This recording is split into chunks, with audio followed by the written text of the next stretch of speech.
ओम श्री शिव महापुराण रुद्र संहिता युद्धखंड 45वां अध्याय।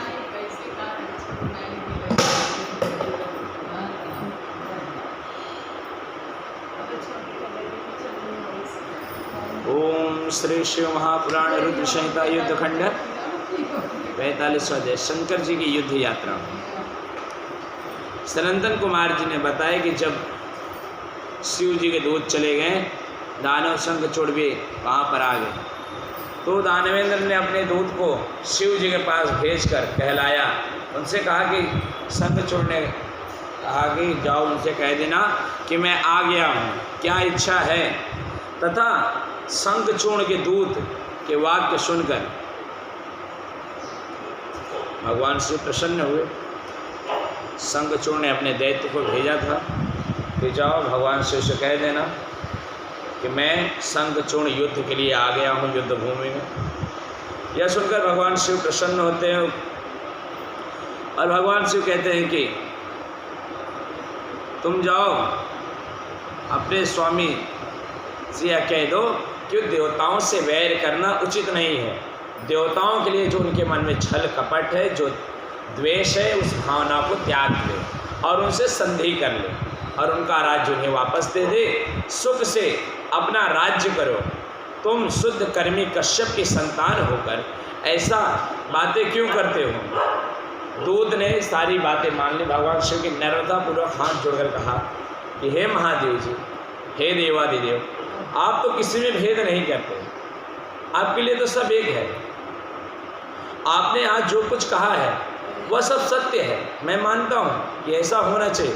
परंतु प्रभु, मेरा भी एक निवेदन है, आप सुनिए महादेव। सारे दोष, सारे अधर्म, सारी बुराइयाँ तो सिर्फ देवताओं में या असुरों में नहीं है, दोनों भी उसके हकदार हैं। असुरों में अकेले ही पूरी कुबुद्धि नहीं है। हमेशा असुरों के साथ महादेव जी पक्षपात होता आ रहा है। मधुकैटभ को सिर किसने काटा था? त्रिपुरासुर को भस्म क्यों किया गया था? हिरण्याकश्यप को कैसे मारा? राहु को क्यों इस तरह? प्रभु, ये सारे जो भी पक्षपात हुए सब देवताओं की तरफ से असुरों के लिए हुए। आप सबके लिए एक समान होते हुए भी महादेव, आप भी हमारी तरफ नहीं बोले, क्योंकि आप भी अब हमारे विरोध में आ गए हैं। देवताओं का ही पक्ष करना है, उनका ही कल्याण करना है, तो फिर कैसे उचित होगा धर्म का रास्ता।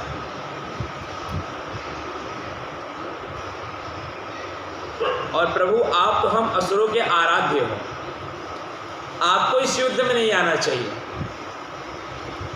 और शंखचूड़ भगवान विष्णु का भक्त है, वो युद्ध भगवान विष्णु से करेगा नहीं। यदि प्रभु आप इस युद्ध से चले जाएं तो हमारे साथ पक्षपात नहीं होगा, क्योंकि नारायण आएंगे नहीं, क्योंकि वो उसके आराध्य हैं। और प्रभु, आप इसीलिए यह चिंताएं बनी हुई है। यदि आप इस युद्ध भूमि से चले जाएं तो हम असुर के ऊपर आपकी बड़ी कृपा होगी, क्योंकि हम असुर आपकी ही पूजा करते हैं और किसी अन्य देवताओं को हम कभी पूजते नहीं, क्योंकि आप सबके लिए एक समान हो। किंतु इस युद्ध में आकर प्रभु आप पक्षपात कर रहे हो। आप तो अपने भक्तों के अधीन होना, फिर आप सिर्फ देवताओं के पक्ष में क्यों? क्या हम असुर आपको पूजा नहीं करते? हम असुर भी तो आपके ही हैं। भगवान शिव उस दूत की बात को सुनकर भगवान ने कहा, हे भक्तों, मैं अपने भक्तों के अधीन हूँ और मुझे देवताओं ने इस समय अपने अधीन कर रखा है और मुझे युद्ध करने की कोई लज्जा नहीं है। तुम यही जाकर शंखचूड़ से कह दो। और यह कहकर भगवान शिव मौन हो गए। दूत अपने स्वामी शंखचूड़ के पास चला जाता है। 36वें अध्याय में सनंद कुमार जी बताते हैं कि जब उस दूत ने जाकर अपने राजा शंखचूड़ को शिव जी की बातें बताई तो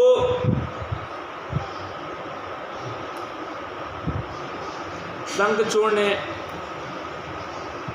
शिव जी की बातों को सुनकर युद्ध की घोषणा की और आज्ञा दे दी। इधर शिव जी ने भी अपनी सभी सेना और देवताओं को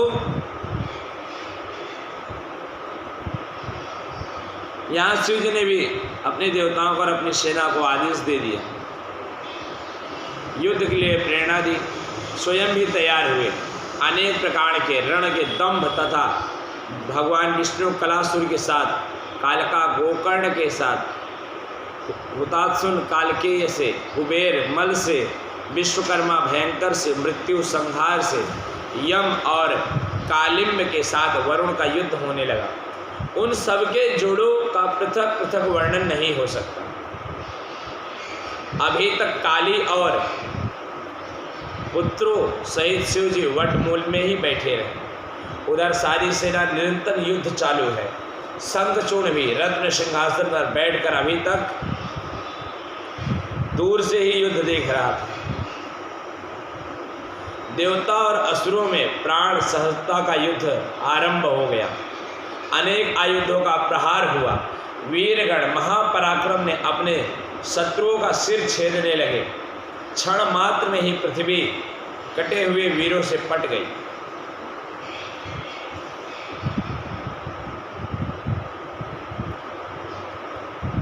सैंतीसवें अध्याय में बताते हैं, सनंदन कुमार जी ने बताया कि हे देवताओं, दानवों से पराजित हो इधर उधर भागने लगे और बहुत से शंकर जी की शरण में गए और युद्ध का सारा वृत्तांत कह सुनाया।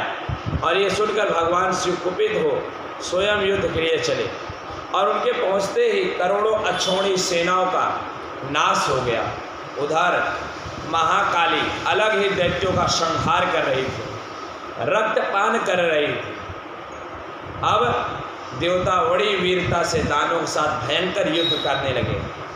लक्ष्य हाथी सैकड़ों लक्ष्य दानवों को काली अपने हाथ से पकड़ पकड़ के उनके मुख डालने लगी। रुद्र के बाणों से करोड़ों दानवों का संहार कर दिया। जो बचे थे वे भाग गए।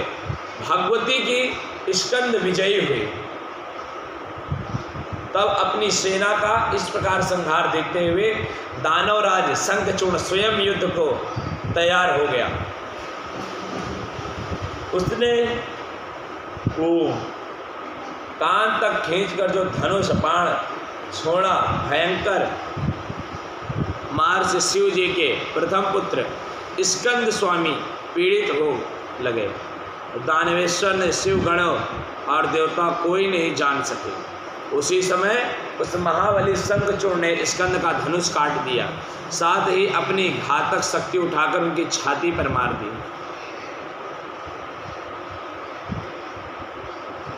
और स्कंद स्वामी कुमार कार्तिकेय जी को मूर्छा आ गई। पश्चात मूर्छा से स्कंद जी ने अपने माता पिता का ध्यान कर भयानक युद्ध किया। अब उनके बाणों से शंखचूड़ के रथ में छिद्र हो गया। उसके कवच, क्रिकेट, कुंडल और वाहन सभी स्कंद जी ने छेद डाला और ऐसे बीस भुजी शक्ति उठाकर उसे मारी। उसके प्रहार से शंखचूड़ पृथ्वी पर गिर पड़ा और बहुत काल तक मूर्छित था। तत्पश्चात उठकर उसने भी कार्तिकेय से युद्ध शक्ति का प्रहार किया। उसने लगने से वह मूर्छित हो गए, पृथ्वी पर गिर पड़े। इस प्रकार उन्होंने ब्रह्म वाक्य का प्रमाणित किया। काली उन्हें अपनी गोद में उठाकर शिव जी के पास लेकर गए। शिव जी ने उन्हें जीवित कर उन्हें उठाकर पुनः युद्ध के लिए लेके चले। उधर वीरभद्र शंखचूड़ से लड़ रहे थे। दोनों ने एक दूसरे के बाणों को काट डाला, परस्पर आघात किया, परंतु शंखचूड़ ने एक ही शक्ति चलाकर वीरभद्र जी को ही पृथ्वी पर गिरा दिया। वे फौरन ही उठे और दूसरा धनुष ले युद्ध करने लगे। उसी समय काली युद्ध में आई और कार्तिकेश्वर की रक्षा करते हुए दानवों का चूर्ण करने लगी। 40वें अध्याय में सनंदन कुमार जी बताते हैं, सनंद कुमार जी बोले, देवों ने भूमि युद्ध में भयानक सिंहनाद किया, कितने ही दानव मूर्छित हो गए, विकराल दांतों वाली चंडिया वीरों का रक्त पान करने लगी, देवताओं के दल में महाकोलाहल होने लगा। तब माँ काली ने इस प्रकार सम्राट रूप देख दानव शंखचूड़ स्वयं युद्ध करने आ गया। माँ काली ने प्रलय अग्नि के समान घोर बाण वर्षा की, परंतु राजा शंखचूड़ यण अस्त्र चलाया। दानवेंद्र रथ से उतर उन्हें प्रणाम करने लगा, इससे वह अस्त्र स्वयं ही शांत हो गया। तब देवी ने ब्रह्मास्त्र बचाव किया, उसे देवी पर घोर बाण वर्षा की। देवी ने उन सब बाणों का चूर्ण करने लगी और इस प्रकार एक ओर से महाकाली और दूसरी ओर से दैत्येंद्र में भीषण संग्राम होने लगा। तत्पश्चात जब महाकाली ने पशुपात का प्रयोग किया तो उसकी अमोघता की रक्षा के लिए आकाशवाणी ने रोक दिया, क्योंकि उसकी मृत्यु नहीं लिखी थी। भद्रकाली ने पशुपात को रोक लिया और 9 लाख दानवों को समाप्त कर दी। फिर शंखचूर्ण को भी खाने को दौड़ी। तब दानवेंद्र ने रुद्रास्त्र उनका वेग रोका और कई प्रकार के दिव्यास्त्रों को प्रयोग किया, परंतु क्रुद्धा भगवती ने सबको खंड खंड कर दिए। उनके चलाते हुए चक्र आदि भी वह लील हो गई। फिर बड़े वेग से छलकर जो देवी ने एक मुष्टि प्रहार किया, उछलकर देवी जी ने जो मुष्टि का प्रहार किया तो दानवराज चक्कर खाकर पृथ्वी पर गिर पड़ा और क्षण भर के लिए मूर्छा आ गई। तत्पश्चात मूर्छा से चेतना में आते ही उठकर देवी से बाहुयुद्ध करना चाहा, परंतु भगवती जगदम्बा ने उसे थप्पड़ मारकर घुमाकर बड़े क्रोध से ऊपर अंतरिक्ष में फेंक दिया। प्रतापी शंखचूड़ ने बड़े क्रोध में आकर फिर नीचे आ भद्रकाली जी को प्रणाम कर उनके आगे खड़ा हुआ। तत्पश्चात वो अपने रथ पर जा बैठा और माँ भद्रकाली दानवों का रक्तपान करने लगी। जितने असुरों को मारती थी और उनका रक्तपान करते जाते और उनके नर मुंडों की माला बनाकर पहन लेती। इसी प्रकार उनका क्रोध देखकर शंखचूड़ युद्ध भूमि छोड़कर भाग गया और माँ भगवती आकाशवाणी हुई कि हे महाकाली, हे महादेवी, अभी समर में आपने 1 लाख दानवों का रक्तपान किया है और आगे आप और भी दानवों का भक्षण करोगे। आप शीघ्र ही संग्राम में दानवराज की वध की इच्छा को त्याग दो भगवती, क्योंकि अभी उसकी मृत्यु नहीं लिखी है। वो शंखचूड़ को आप ना मारो। यदि आप उसे मार देते हो तो ये आपके बनाए नियम का खंडन होगा भगवती। हे महामाया, आप इस दानों को जाने दीजिए, ये पुनः आएगा असुरों को लेकर। आप पुनः इसका संहार कर अपने रक्त के पान करना।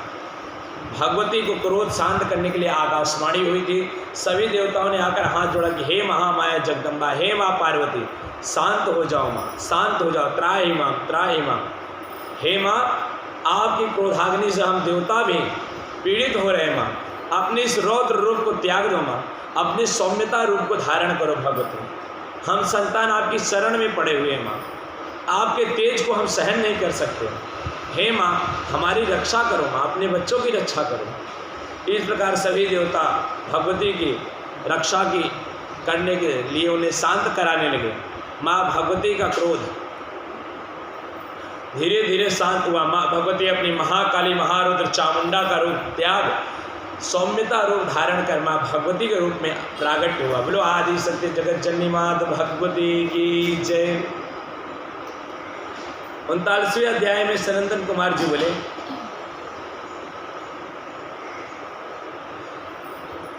उन्होंने बताया कि जब माँ काली को युद्ध से हटाने के लिए आकाशवाणी हुई, समस्त देवताओं ने विनती की कि हे महामाया, आप शांत हो जाओ, अन्यथा ये चराचर ब्रह्मांड जल के नष्ट हो जाएगा।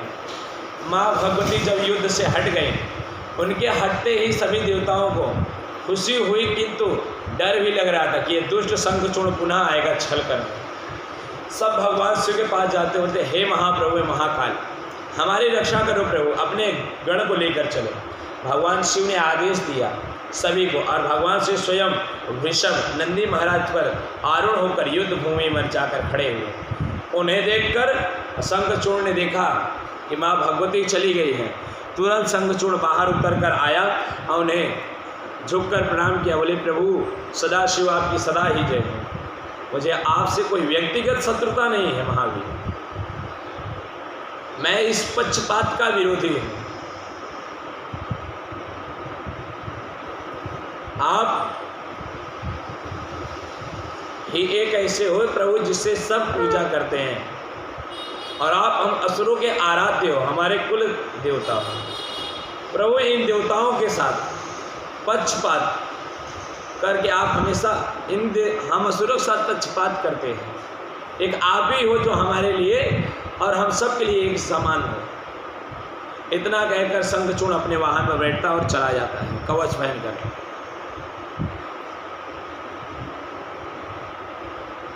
फिर विमान पर चढ़कर आता है, कवच पहनकर पुनः भगवान शिव को प्रणाम करता है। बोलता है, प्रभु आपसे कोई व्यक्तिगत शत्रुता नहीं, मैं पुनः यह कहता हूँ, किंतु अब युद्ध भूमि में आप आए हैं और मैं भी आया तो अब युद्ध होगा। और धनुष उठाकर 100 वर्षों तक निरंतर युद्ध चलता रहा। शिव जी से उसने युद्ध किया। महावीर शंखचूड़ ने बड़े ही दारुण बाण चलाए, परंतु शिव जी पर कोई भी असर नहीं हुआ। भगवान शिव तक पहुंचने से पहले सब जल के भस्म हो जा रहे थे। तत्पश्चात महारुद्र भगवान 100 वर्षों तक एक ही स्थान पर खड़े हो उससे युद्ध करते करते कुपित हो गए, क्रोध आ गया महाप्रभु को। भगवान शिव उनके अंगों पर प्रहार किया। शंखचूड़ ने शिव जी के वरवाहन के सिर पर तलवार चलाई, परंतु इसके पहले ही भगवान शिव ने अपने पैने बाण से मारकर उसकी ढाल छेद दी और काट गिराया। तब दानों ने बड़े क्रोध करके अपनी गदा उठाई। वहाँ पर वृषभ नंदी महाराज को मारने के लिए भगवान शिव जी ने उसकी गदा को खंड खंड में तोड़ डाला। इतने में महाकाली वहाँ फिर आ पहुँची और अपना मुख फैलाकर राक्षसों का नाश करने लगी। माँ चामुंडा इस प्रकार दैत्यों का संहार करते चले जा रहे थे और बचे बचाए भागे जा रहे थे। जैसे ही माँ भवानी का वहाँ पर आगमन होता था, सभी असुर नंगे पांव भागते चले जाते थे रणभूमि को छोड़कर। सनंदन कुमार जी 40वें अध्याय में बताते हैं, अपनी सेना का इस तरह संहार देखकर दानव को बड़ा क्रोध आता है, किंतु वो कुछ करने में विवश है। माँ भगवती के सामने जाने का साहस किसी का नहीं है। वह हाथ जोड़कर वहीं से दूर से प्रणाम करता है और कहता है, मेरा माँ से तो कोई वैर नहीं, किंतु माँ इस युद्ध भूमि में क्यों आ जाती? इस इंद्र ने छल करने का कोई भी जगह नहीं छोड़ी है, पर युद्ध ये करेगा, चिंगारी ये फैलाएगा, जब आग लग जाएगी तो भाग जाता है। फिर वो वहाँ से चला जाते हैं दोनों। माँ भगवती का पुनः क्रोध शांत होता है, किंतु जैसे भगवती पुनः जाती हैं, वो दुष्ट पुनः अपनी अदृश्य माया से भय दिखाने लगता है। देवताओं में कोई भी समझ नहीं पाया, परंतु उसकी कुछ भी परवाह न कर शंकर जी ने दिव्य प्रहार करने लगे। इस पर तत्क्षण से उसकी सारी माया नष्ट हो गई। तब महाबली ने उसके वध के लिए अपना वह त्रिशूल उठाया, जिसका सहन करना किसी के लिए भी असंभव था। उस कठिन समय के लिए आकाशवाणी हुई कि हे महादेव, हे महाकाल, अपने उस शूल को इस पर मत चलाओ। आप जैसे जगतेश्वर जगत पिता समर्थवान शंखचूड़ का मारना क्या उचित है? आप तो वेद पुरुष हो, हे महादेव, आप तो वेद मर्यादा हो। प्रभु आप वास्तु महापुरुष हो, आपने सदैव धर्म के स्वरूप हो महादेव जी। इस तरह किसी का वध ना करो प्रभु। यदि आप वध करोगे तो मर्यादा का भंगन होगा। हे प्रभु, कोई भी माता पिता अपने संतान का प्राण नहीं हरण करते, संतान कितनी भी दुष्ट क्यों ना हो। आप सदा सर्वदा इस जगत के, आप और माँ भवानी माता पिता हो, इसका वध ना करो, इस दुष्ट को छोड़ दो। आप मर्यादा का नाश कर दोगे प्रभु अगर ऐसा करेंगे तो। इसके पास विष्णु जी का उत्तम कवच है और इसकी पतिव्रता स्त्री, तब तक इसको आप जरा भी न छुओ प्रभु, न मृत्यु आएगी। इस प्रकार आकाशवाणी कर शिव जी ने वैसा ही किया और अपने शूल को रख दिया। भगवान शिव जी का त्रिशूल धरती में करते ही असुरराज प्रसन्न हो गया। फिर शिव जी की इच्छा से भगवान विष्णु वहाँ आकर उन्हें प्रणाम करने बोले, हे महादेव आपकी सदा ही जय। भगवान नारायण को देखकर भगवान शिव ने, भगवान शिव जी की इच्छा से श्री विष्णु जी ने वृद्ध ब्राह्मण का वेश धारण किया और जिस तरह भगवान शिव की आज्ञा पाई, देवताओं के कार्य सिद्ध करने के लिए श्रीमन्नारायण ने ब्राह्मण का वेश धारण किया और शंखचूर्ण के भेड़ भिक्षा लेने चल दिए। शंखचूर्ण पूछा क्या चाहिए, इस पर वृद्ध ने हंसा और कहा, मैं इस प्रकार नहीं मानूंगा, पहले आप प्रतिज्ञा करो तभी मैं आपसे भिक्षा मांगूंगा। शंखचूर्ण को संदेह हुआ कि ये भिक्षा मांगने का वही प्रतिज्ञा करा के, ये नारायण या इंद्र ही हो सकते हैं, इनके सिवा ऐसा छल और कोई कर ही नहीं सकता। उसने कहा कोई बात नहीं, यदि ये नारायण तो मेरे आराध्य हैं और अगर इंद्र आया है तो भी मुझसे आज भिक्षा मांगने आए मेरे द्वार पर, मैं इन्हें अवश्य भिक्षा दूंगा। उसने संकल्प लिया कि भले आज जो भी भिक्षा मांगे मैं दूंगा इन्हें। संकल्प लेता है, ठीक है ब्राह्मण देव, जो भिक्षा चाहिए आपको, मैं ब्राह्मण को निराश नहीं भेजूंगा अपने दरवाजे से, मांगिए। उन्होंने प्रतिज्ञा की और ब्राह्मण का रूप रख के आए। नारायण ने कहा, मैं आपका कवच मांगता हूँ, जो आपने विष्णु कवच पहना हुआ है वो उतार कर मुझे दे दीजिए। दानवराज ने अपने प्राणों से भी प्यारे उस कवच को ब्राह्मण को उतार के दे दिया और फिर उसी रूप में उनकी स्त्री तुलसी वहाँ पर पहुँच कर आई और वहाँ पर आकर वह तुरंत पहचान गए ये कोई और नहीं, ये स्वयं छलिया नारायण है। उन्होंने कहा सदैव देवताओं के कार्य करने के लिए, ये माया का विशारद विष्णु ने देवताओं के कार्य के लिए अपनी भक्ति का विरह किया है और इसी के कारण अब शिव जी को अवसर मिल जाएगा तुम्हारी हत्या करने का। और तुलसी देवी अनेक प्रकार के कठोर वाक्य कहने लगी नारायण के प्रति। शंखचूर्ण अपनी पत्नी तुलसी से बहुत प्रेम करता था, उन्हें भी कुछ नहीं बोला और अपने आराध्य नारायण के लिए कोई गलत शब्द का प्रयोग नहीं सुन सका और अपने कान को बंद करके अपने कक्ष की ओर चला गया। भगवान को प्रणाम किया, जो होना है सो अब होके ही रहेगा। वैसे भी भगवान शिव के प्रकोप से कोई भी कवच बचा नहीं सकता। विजय पराजय यही दो में से एक ही चीज का ग्रहण होता है और भगवान से विजय नहीं अविजय ही मिलती है। वह लज्जित होकर वहाँ से चला जाता है, भगवान को दूर से प्रणाम करता है और पुनः युद्ध भूमि में जाता है। संहार हुआ,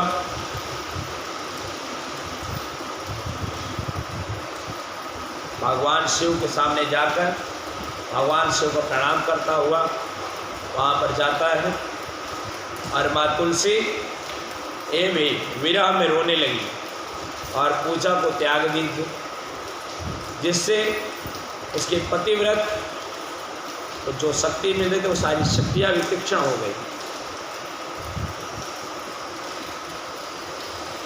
और भगवान शिव ने अपने त्रिशूल को उठाकर शंखचूर्ण को तरफ आदेश किया और त्रिशूल महानाद करता हुआ जाकर उस शंखासुर का जलाकर भस्म कर दिया,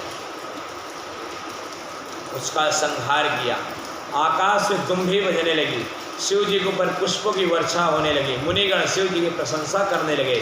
शंखचूर्ण राजा श्राप से मुक्त होकर अपने पूर्ण स्वरूप को प्राप्त हो बोलते, हे प्रभु आपकी सदा जय हो प्रभु, मैंने आपसे वैर इसीलिए किया था कि मेरा उद्धार हो महादेव।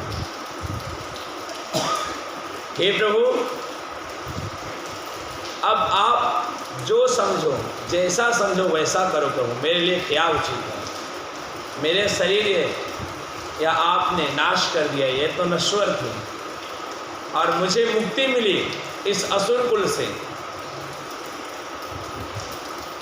हे प्रभु अब बताइए मेरे लिए क्या उचित है। भगवान शिव ने कहा, हे शंखाचूर्ण अब तुम्हारे इन हड्डियों से एक शंख जाति पैदा होगी जिसका मुझ शिव पर छोड़कर सभी देवताओं पर अभिषेक किया जाएगा और मुझे उसका ग्रहण नहीं होगा। विशेष विष्णु लक्ष्मी रुद्र सभी गणों को शंख से अभिषेक कराया जाएगा, किंतु मैंने अपने भक्त का संहार किया है, इसलिए हे शंखचूर्ण मुझ पर कभी भी शंख से अभिषेक नहीं किया जाएगा। हे भक्तवत्सल तुम सदैव हमारी हृदय में विराजमान रहोगे और विशेषतः आप सबके प्रिय उमा सहित नंदिकेश्वर स्कंद सभी के आपसे अभिषेक होगा और जिनका आप से अभिषेक किया जाएगा मैं स्वयं ही सभी देवताओं की पूजा का फल आपको उन भक्तों को दूंगा जो किसी भी देवी देवताओं के ऊपर शंख से अभिषेक करेंगे। यह सुनकर शंखासुर बहुत प्रसन्न होता है, बोलता है, हे प्रभु बाकी देवी देवताओं से अगर मेरा संहार होता तो मुझे सिर्फ उनमें विलीन होता मैं, किंतु हे महादेव जी आपसे शत्रुता भी इस संसार को तार देती है। भगवान शिव ने कहा जब तक ये चराचर या कलयुग ये सारे युग रहेंगे तब तक ये शंख की उत्पत्ति होती रहेगी और इन्हीं शंख से तुम्हारा कुल आगे बढ़ेगा। और हे शंखासुर आपको मैं वरदान देता हूँ, अब ये शंख से सदैव ओम प्रणव नाम की ध्वनि उत्पन्न होगी जो सदा मेरा ही स्वरूप होगी। इसको सुनने से समस्त पाप स्वयं नष्ट हो जाएंगे। बोले देवाधिदेव महादेव की जय, शंखचूर्ण महाराज की जय। 41वें अध्याय में भगवान जी बताते हैं, सूत जी व्यास जी बोले, हे मुनिराज भगवान विष्णु जी को तुलसी क्यों चढ़ती है? तुलसी की कथा माँ गौरी से जब उत्पन्न हुई उनके दिए बीज से, ये कथा तो थोड़ा विस्तार में समझाई है। भगवान विष्णु के अधीन कैसे हो गए? सनंद कुमार जी ने कहा, हे ब्राह्मण, हे व्यास जी महाराज, प्रभु की लीलाएं प्रभु भी जाने, किंतु देवताओं के कार्य करने के लिए नारायण ने शंखचूर्ण का धारण किया था, उनका रूप ले लिया था और उनके साथ माँ तुलसी के साथ ये भ्रमण कर रहे थे। और इस कार्य में माँ भवानी पार्वती जी और सभी के स्वामी भगवान शंकर जी की आज्ञा से वे वहाँ पर नारायण गए हुए थे और आकाशवाणी से प्रेरित होकर भगवान विष्णु ने उसके कवच को भी ग्रहण कर लिया था, ब्राह्मण का रूप त्याग शंखचूर्ण का रूप लिया था और शंखचूर्ण का रूप लेकर वो फिर तुलसी के पास गए थे।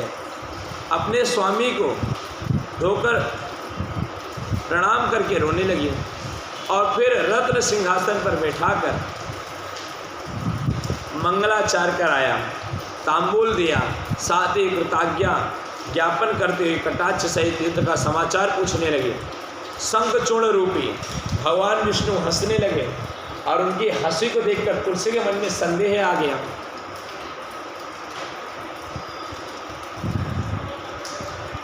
कि ये हंस क्यों रहे हैं। अब भगवान विष्णु जो शंखचूर्ण के रूप में थे वो कहने लगे हंसते हुए कि अरे तुलसी, सदृश्य वचन युद्ध का समाचार कहकर बतलाया।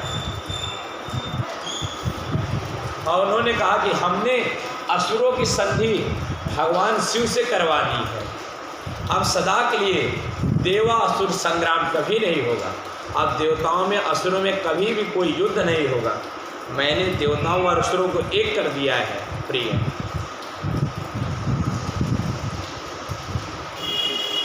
और इसलिए मैं अपने घर को आया। शिव जी अपने लोक को चले गए, सभी देवता अपनी जगह चले गए, सभी राक्षसों को अपनी जगह चले गए। और इतना कहकर भगवान विष्णु तुलसी के साथ विहार करने लगे और इनके साथ रमण से भ्रम हुआ तो तर्क करने लगी। उसको भ्रम हुआ कि महाराज शंखचूर्ण तो नहीं हो सकते, ये मेरे साथ विहार कर रहे हैं, ऐसा तो हुआ नहीं कभी। और उसने माँ तुलसी ने तर्क किया। उसने पूछा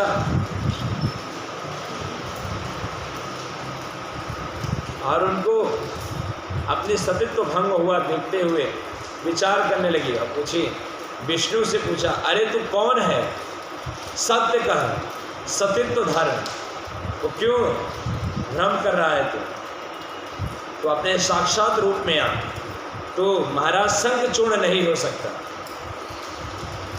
क्योंकि उन्होंने आज तक ऐसे कोई क्रियाएं नहीं की। मैं तुझे श्राप देती हूँ।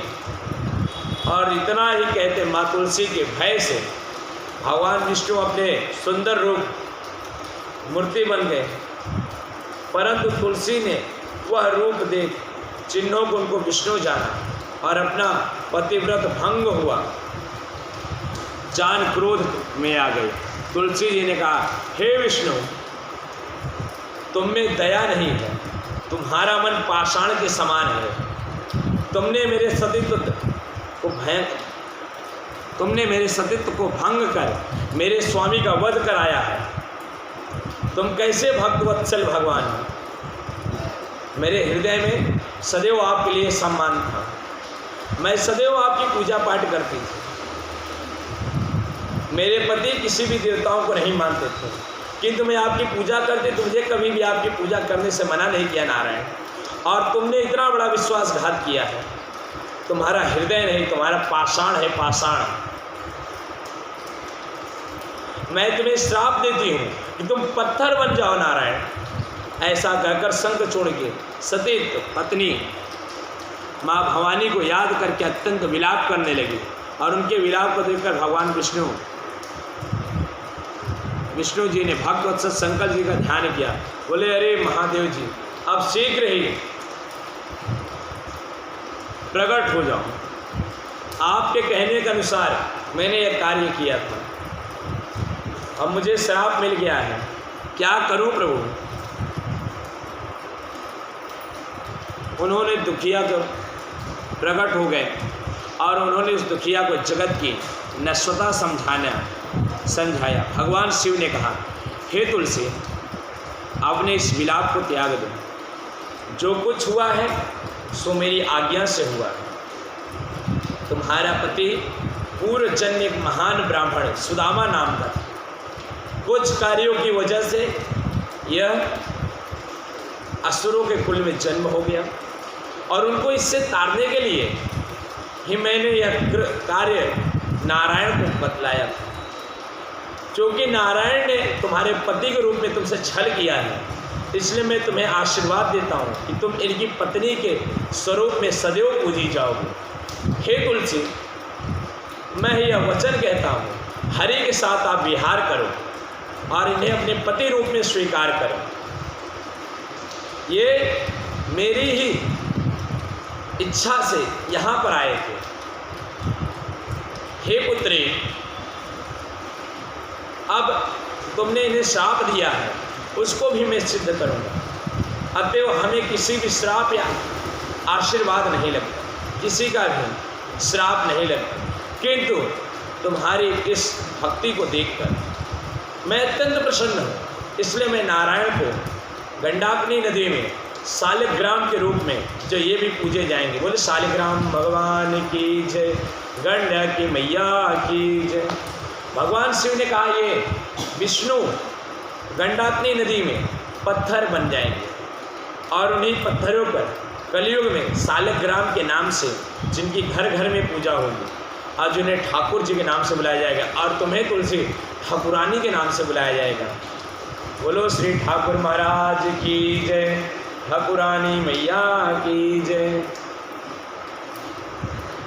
कहते ना, हमें औरन की परवाह नहीं, अपनी ठाकुरानी श्री राधिका रानी है। तो भगवान शिव कहते हैं कि ये तुम ठाकुरानी के नाम से जाने जाओगे और ठाकुर के नाम से जाने जाएंगे। ये मेरे वाक्य को सिद्ध करो पुत्री। भगवान शिव को वाक्य सुनकर वो कहती है, हे प्रभु आप तो जगत के पिता हो, किंतु आप देवताओं के साथ मिलकर छल ये उचित नहीं। भगवान शिव ने कहा, हे पुत्री मेरा छल कपट मुझे किसी में भाता नहीं और मैं स्वयं छल नहीं करता, किंतु अपने भक्त के उद्धार के लिए यह करना उचित था। और इस तरह कहकर भगवान शिव ने भगवान विष्णु को और माँ तुलसी को बैकुंठ की ओर क्रीड़ा करते होने की आज्ञा दिया और हरि के अंश से क्षीर छागर की पत्नी उत्पन्न हुई और कहा, तुमने जो हरि को श्राप दिया है उसका प्रभाव गंडाकिनी के तट पर ये हरि पाषाण के रूप में स्थित हो जाएंगे। वहाँ पैनों दांतों वाले करोड़ों कीड़े उसमें छेद करके उसमें चक्र बना देंगे और उनका नाम शालिग्राम बनेगा। इस प्रकार समझकर शिव जी अंतर्ध्यान हो गए और माँ तुलसी उस देह को त्याग कर दिव्य शरीर को प्राप्त किया और कमलापति के साथ बैठकर गंडाकिनी नदी होते हुए वहाँ से बह चली और भगवान विष्णु उस तट पर बैठकर पत्थर के रूप में विराजमान हो गए। बोलो भक्तवत्सल भगवान की जय, श्रीमन्नारायण भगवान की जय, देवाधिदेव महादेव की जय। आज की कथा यहाँ पर पूर्ण होती है। कल हिरण्याक्ष वध की ओर आगे बढ़ेंगे। आज शंखाचूर मर्दन, शंखाचूर को शंख के रूप में प्रस्थापित करना, माँ तुलसी नारायण का विवाह कराना, विवाह मतलब उनको दिव्य स्वरूप प्रदान करके अपने अपने लोक को जाना। और यह अध्याय 41वां अध्याय यहीं पर पूर्ण होता है। बोलो श्री शिव महापुराण रुद्र संहिता युद्ध खंड 41वां अध्याय पूर्ण। बोलो वृंदावन बिहारी लाल की जय, उमापति महादेव की जय, शिव महापुराण भगवान की जय, अम्बे मैया की जय। जय जय शिव, जय जय श्री जगदम्बिका। त्राहि मां त्राहि मां त्राहि।